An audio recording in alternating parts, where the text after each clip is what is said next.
Hello everyone, welcome to Nav classes. I am Navdeep Kaur and आज मेरे साथ है कनकना घोष। सो वेलकम आपको। Thank you so much ma'am. And first of all congratulations. Kankana का thank Assam you. University में central university है, ठीक है, वहां पर पीएचडी में एडमिशन हुआ है। सो बहुत बहुत कॉन्ग्रेचुलेशंस। सो आप बताइए, थैंक यू आपने so net much JRF ma'am. की तैयारी, प्रपोजल की तैयारी भी नव क्लासेस से की थी, तो किस तरीके से की थी? मैम मैं नेट क्वालिफाइड हूँ, आप ही से पढ़ा मैंने फर्स्ट पेपर में। जब मैंने first time net, actually I have qualified 4 times net and I am preparing for JRF, I am trying for JRF. पर उसके पहले ही हो गया मेरा सेंट्रल यूनिवर्सिटी में एडमिशन। तो thank you so much for, thank you actually for that. And ma'am मेरा जो नेट जब हुआ था ना, मैंने फर्स्ट पेपर तो आप ही से तैयारी की थी। आपका मैं प्लस लर्नर हूँ, मतलब अभी भी हूँ एक्चुअली। अभी तो नेट दिया मैंने, इस बार एग्जाम भी अच्छा गया। शायद हो जाएगा जेआरएफ, पता नहीं चलो, होगा ऑल या द नहीं। बेस्ट। ये शायद हो जाएगा। और मैं आपकी प्रपोजल के बैच में इनरोल की थी। तो मैं तो हर रोज क्लास नहीं कर पाती थी, क्योंकि मैं एक स्टेट प्राइवेट यूनिवर्सिटी में फुल टाइम असिस्टेंट प्रोफेसर हूँ। तो हर रोज मैं क्लास नहीं कर पाती। पर मैं आपका जो मटेरियल था और आप जो कहते थे ना, वो हमेशा मैं फॉलो करती रहती हूँ। ऐसा भी होता था कि प्लस क्लास भी मैं रोज फॉलो नहीं कर पाती थी, तो मैं रिकॉर्डेड से काम चला लेती हूँ। और मेरा जो मतलब नेट का जो स्कोर था फर्स्ट पेपर में, वो मतलब 35 क्वेश्चन मेरा सही हुआ था। तो और मेरा सब्जेक्ट मास कम्युनिकेशन है। तो उससे तो मेरा हो गया। और आपके प्रपोजल से जो मुझे हेल्प मिला ना, मतलब मुझे स्ट्रक्चर तो पता था, पर उसको मतलब एग्जीक्यूट कैसे करते वो मुझे नहीं मालूम था। जैसे कि सिग्निफिकेंस प्रपोजल का एक अच्छा पार्ट होता है, और उसके साथ लिटरेचर रिव्यू कैसे बनाया जाता है, रिसर्च क्वेश्चन कैसे फॉर्म किया जाता है, ये मुझे ना पता नहीं था। तो वो आपकी वजह से तो मैं सीख चुकी हूँ। और आपका जो मतलब जब मेरा इंटरव्यू था ना असम यूनिवर्सिटी में, पहले मुझे रिटर्न देना पड़ा उसमें। तो रिटर्न में तो नेट का सिलेबस से ही आता है। उसके बाद इंटरव्यू के लिए अगर आपने मुझे पूछा कि कैसे प्रिपेयर की, तो मैंने ना आपका जो रिसर्च का जो मैराथन था ना, वो पेपर 1 का, तो वो ओके। मैंने फॉलो किया था। एक बार सुन के मैं चली गई क्योंकि उस उधर जाकर तो रिसर्च मेथोडोलॉजी से शायद अगर वो लोग कोई सवाल पूछे सर मैम ने, तो उन्होंने पूछा भी, तो उससे बहुत हेल्प हुआ मुझे। नाइस। अच्छा। सो इसमें आपका एंट्रेंस तो नहीं हुआ होगा, नेट है हाँ इसलिए। मैम। नहीं नहीं मैम, एंट्रेंस हुआ, क्योंकि मेरा जेआरएफ नहीं है ना, इसलिए एंट्रेंस ओके। हुआ मेरा। एंट्रेंस हुआ, मैंने पहले एंट्रेंस क्वालिफाई की, उसके बाद इंटरव्यू हुआ मेरा उधर। ओके, सो इसका मतलब आपने एंट्रेंस भी दिया। एंट्रेंस में रिसर्च मेथोडोलॉजी और आपका क्या क्या ऐसा आएगा क्वेश्चंस? मैम एंट्रेंस में सब्जेक्टिव तो था, उसके साथ रिसर्च मेथोडोलॉजी से टी टेस्ट वगैरह का क्वेश्चन था, हाइपोथेसिस से क्वेश्चन था, I10 इंडेक्स से क्वेश्चन था, एक इंडेक्स से क्वेश्चन था, ऐसा करके क्वेश्चन था। तो वो सब तो आपका पढ़ाया हुआ है, और आपकी मैंने बुक भी ली थी, तो उससे हो हाँ। जाता है मेरा। हाँ, नाइस। बहुत डिटेल्ड है ना। हाँ। अच्छा, मतलब आपका सब्जेक्टिव था, एमसीक्यूज नहीं थे उसमें। ठीक है। नहीं नहीं, एमसीक्यू था, मतलब सब्जेक्टिव एमसीक्यू ही क्वेश्चन था, तो सब्जेक्ट से क्वेश्चन था, और 50% क्वेश्चन मेथोडोलॉजी से था। अंडरस्टूड।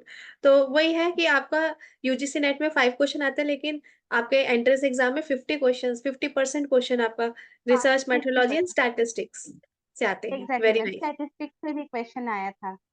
तो हमेशा से पी बोलती हूँ वैल्यू मैं से कि क्वेश्चन आया था, हाँ। पी वैल्यू, पी वैल्यू से हाँ भी हाँ आया था। हाँ क्या आया था हाँ पी हाँ वैल्यू हाँ हाँ।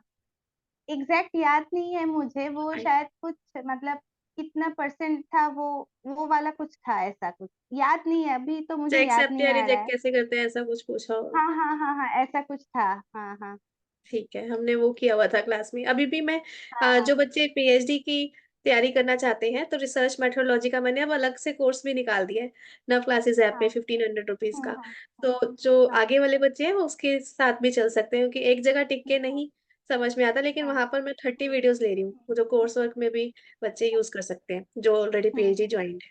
ठीक है। हम्म। सो नाउ अब हम डिस्कस करते हैं इंटरव्यू की। तो इंटरव्यू में हम्म। उन्होंने कैसे क्वेश्चन पूछे थे? इंटरव्यू में मैम मेरे टॉपिक से क्वेश्चन पूछा था। पहले मुझे कहा कि अपनी टॉपिक को प्रेजेंट किया जाए, तो मैंने टॉपिक को प्रेजेंट किया। उसमें मैंने मतलब उसका बैकग्राउंड बोला, प्रॉब्लम स्टेटमेंट कहा, ऑब्जेक्टिव कहा। उसके बाद उन लोगों ने पूछा कि इसका थियोरेटिकल बैकग्राउंड क्या है। तो मैंने वो भी बताया था थियोरेटिकल बैकग्राउंड। तब जाके उन लोगों ने पूछा कि कौन सा मेथोडोलॉजी मुझे फॉलो करना है अगर मैंने ये रिसर्च की तो मैंने मेथोडोलॉजी बताई उन लोगों को। तो उसके बाद उन लोगों ने मुझे बहुत सारे सजेशंस दी कि ऐसे करने से ऐसा हो सकता है, वैसा हो सकता है, डेटा स्टोरेज कैसे करोगे तुम। तो बहुत सारे क्वेश्चन उधर से आया था मेरा। और ओके। उन्होंने ये भी कहा कि ये रिसर्च करने से सोशल मतलब सोसाइटी में क्या कंट्रीब्यूट करोगे, मतलब नया क्या है, नया क्या है, ये एग्जिस्टिंग नॉलेज में तुम कुछ एडिशनल नॉलेज डालना चाहते हो। कैसा भी सवाल पूछा था उन लोगों ने, तो मैंने जवाब दिया, तो उससे हो गया मेरा। अच्छा, तो मतलब रिसर्च प्रपोजल में जो आपने खुद से मेहनत करी है हमारे हाँ कोर्स के हाँ थ्रू भी, हाँ सिग्निफिकेंस निकालना, इसका क्या हाँ हाँ। इम्प्लीकेशन होगा, ये सब हमने हम्म। बनाया था, और मेथोडोलॉजी भी हमने बनाया खुद था। क्रिएट की थी कि क्या करनी हाँ चाहिए। तो हाँ उससे आपका इंटरव्यू में बहुत बेनिफिट हुआ। हाँ मैम, जी। आपने एक पीपीटी शेयर की थी हम लोगों के साथ, आपका हाँ, ही था वो। मेरा। तो वो मैं देख कर गई थी एक बार, अच्छा। आपने जब शेयर किया था ना, तो मैं वो देख कर गई थी कि कैसे बनाया जाता है एक्चुअली। मतलब स्टेप्स तो मुझे पता है, पर उसको ना डिफेंड करने का जो मतलब जो कॉन्फिडेंस, मतलब खुद से बनाया ना, तो उसमें एक अलग से कॉन्फिडेंस आ जाता है अगर मैंने खुद से बनाया होता है। जी तो जी। वो जाके काम आया। हाँ जी। ठीक है। सो ये सब आपने क्लियर कर दिया है ना। तो हम्म। अभी उसके अलावा आपको लगता है कि जो लर्नर को ध्यान रखना चाहिए अगर वो पीएचडी वगैरह के लिए इंटरव्यू दे रहे हैं, तो उसके बारे में बताइए। हाँ, लर्नर को ध्यान देने, सब्जेक्टिव नॉलेज होना तो बहुत जरूरी है। और मैंने एक काम किया था कि मतलब मैं पहले ना बहुत सारे पीएचडी इंटरव्यू मैंने दी थी, क्योंकि मेरा नेट हो गया था 2022 में। तो एक साल तक मुझे कहीं पर पीएचडी नहीं मिली, रिजेक्ट हो गई मैं, ठीक है, मतलब अपनी स्टेट में रिजेक्ट हुई क्योंकि मेरा प्रपोजल अच्छा नहीं था और मैं डिफेंड नहीं कर पाती थी उसको। मतलब प्रपोजल लिखना ही तो सिर्फ एक बात नहीं है, उसको डिफेंड भी करना होता है। तो मैं ठीक से डिफेंड नहीं कर सकती थी। तो मैंने एक काम किया था, तो उस एक साल में मैंने पेपर पब्लिकेशन किया। मतलब जो मेरा रिसर्च टॉपिक है उसके ऊपर जी। मैंने पेपर पब्लिकेशन किया, कॉन्फ्रेंस किया। उसके बाद जाके मेरा ना एक क्लैरिटी आया सब्जेक्ट में। और आप हमेशा कहती थी ना कि साइमल्टेनियसली काम करना चाहिए हम लोगों को। मतलब यस। नेट किया, उसके बाद बाकी सब कुछ जो जो जरूरी है वो भी हम लोगों को करना चाहिए ना। तो मैंने वो सब किया। और मैंने एक चीज जो किया था कि जब मैं इंटरव्यू देने गई, मैंने इससे पहले मेरा विश्व भारती में भी मैंने दिया था इंटरव्यू।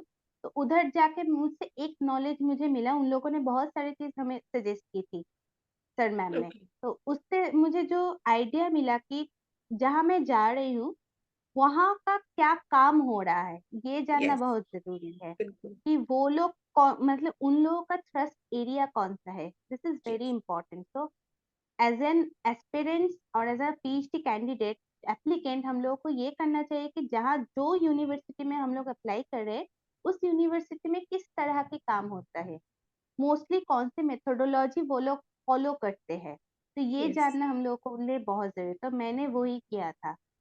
तो उससे मैंने इंटरव्यू बोर्ड पे मैं कहा भी था कि मैं पढ़ के आई हूँ। सर को कहा कि आपका मैंने ये आर्टिकल पढ़ा इधर। तो सर बहुत खुश हुए कि अच्छा क्या था उसमें। तो मैं बोल पाई उधर जाके। यस। बिल्कुल। हाँ, ये तो बिल्कुल आपने अच्छा किया, और ये मैं बताती भी हूँ कि जैसे मान लो हम अगर आप असम यूनिवर्सिटी जा रहे हो तो वहाँ पे फैकल्टी, उनकी वेबसाइट के ऊपर ही फैकल्टी का ऑप्शन होता है, फिर उनका बायो अच्छा। वहाँ पर होता है, उनके बायो के हाँ। नीचे उनका रिसर्च एरिया लिखा होता है। उससे हम्म। आप उनके फाइंड आउट करो, गूगल स्कॉलर पे जाके हम्म। आर्टिकल्स तो निकलते हैं। और कुछ हाँ पूरे नहीं निकलेंगे तो एटलीस्ट एब्स्ट्रैक्ट निकलेगा, तो उसमें भी मेथोडोलॉजी हाँ गिवन होती है। तो आप हाँ रीड करके जाओ। ठीक है, इससे हमें हाँ एक तो ये भी पता चलता है कि वहाँ क्या चल रहा है, और दूसरा उनका जो एरिया होगा और हमारा जो सब्जेक्ट है उससे रिलेटेड वो उसी में हमसे काम करवाएंगे। हम जो मर्जी प्रपोजल हम्म, बना के ले देना, लेकिन कहीं ना कहीं they will continue it in their own area. हमारा टॉपिक वगैरह आगे चल के चेंज तो हो ही जाता है। तो इसलिए हाँ। अगर हम उनके अकॉर्डिंग अपना प्रेजेंट करें तो उनको ये लगता है हम्म। कि ये ही हमें चाहिए था, एंड वो आपको ज्यादा सिलेक्ट कर पाते हैं। जी। हाँ, ठीक और है। मेरा ना मतलब हर एक यूनिवर्सिटी मैंने एक ही रिसर्च प्रपोजल दिए थे। जब अच्छा। जब मतलब इतने सारे इंटरव्यू देने के बाद, मतलब ये मेरा फिफ्थ इंटरव्यू था जी। कोई भी यूनिवर्सिटी में। पहले मैंने जादवपुर यूनिवर्सिटी में दी थी, उसके बाद कलकत्ता में दी थी, बहुत सारी जगह पे दी थी। उसके बाद जाके मुझे पता चला कि मेरे प्रपोजल ना इम्प्रूव होते जा रहे थे, क्योंकि हाँ। हर एक जगह से मुझे सजेशन मिला।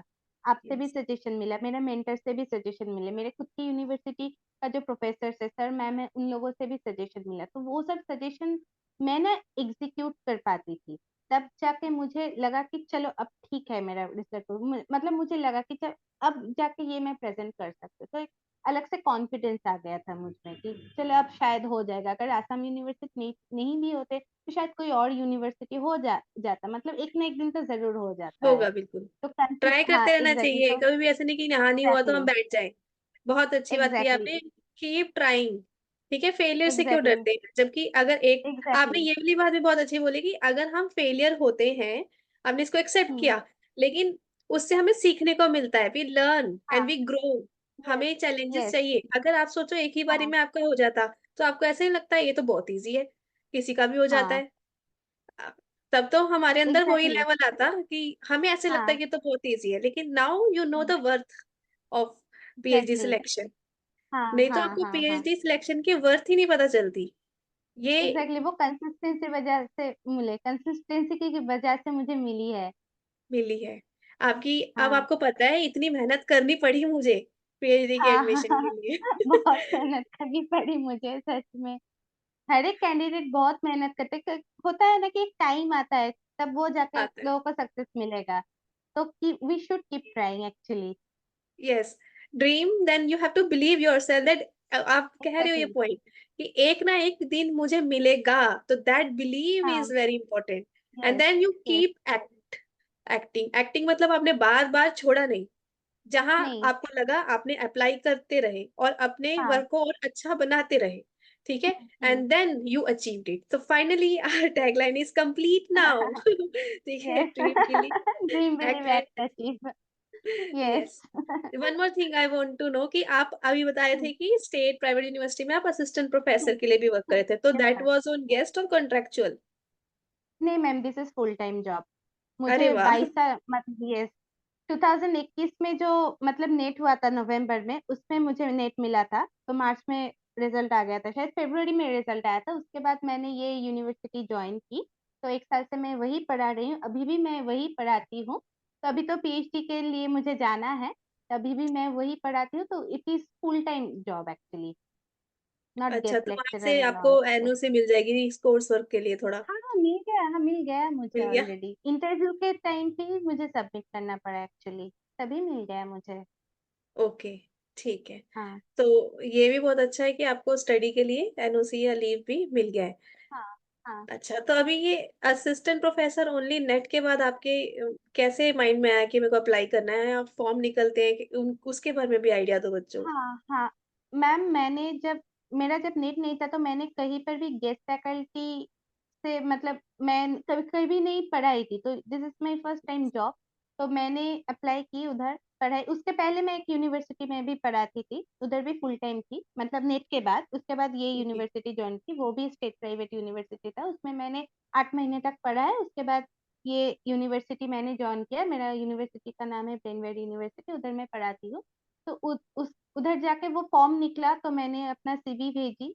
उसके बाद मेरा 4 राउंड इंटरव्यू हुआ उधर। अच्छा। पहला एक राउंड था सब्जेक्टिव, उसके बाद मुझे 3 डेमो क्लास देना पड़ा। तो डेमो क्लास डेमो के बाद कैसा? मुझे जॉब मिला। डेमो क्लास मतलब मैम उन लोगों ने मुझे टॉपिक दिए थे। पहले दिन एक टॉपिक दिया था, उसके दूसरे दिन भी सेम टॉपिक दिया था, उसमें एक्सपर्ट कमेटी था। और उसके बाद लास्ट डे में मुझे फिर एक नया टॉपिक दिया गया, तब जाके मैं पढ़ाई।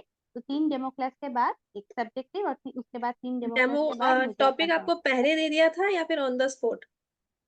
नहीं, टॉपिक मुझे 1-2 दिन पहले दिया गया था। ओके, तो वो प्रैक्टिस कर तो मैं पाते थे। यस यस मैं प्रैक्टिस की, और उसके बाद मैं प्रेजेंट किया। तो उससे तो जो सर मैम वो उधर थे तो रैंडम क्वेश्चन पूछे बहुत सारे, इन डिटेल बहुत क्वेश्चन पूछे। तो तब जाके हुआ मेरा। ग्रेट। तो आपने मतलब प्रॉपर बोर्ड का यूज किया डेमो में या पीपीटीज का? नहीं मैम, मेरा पीपीटी क्योंकि ऑनलाइन था।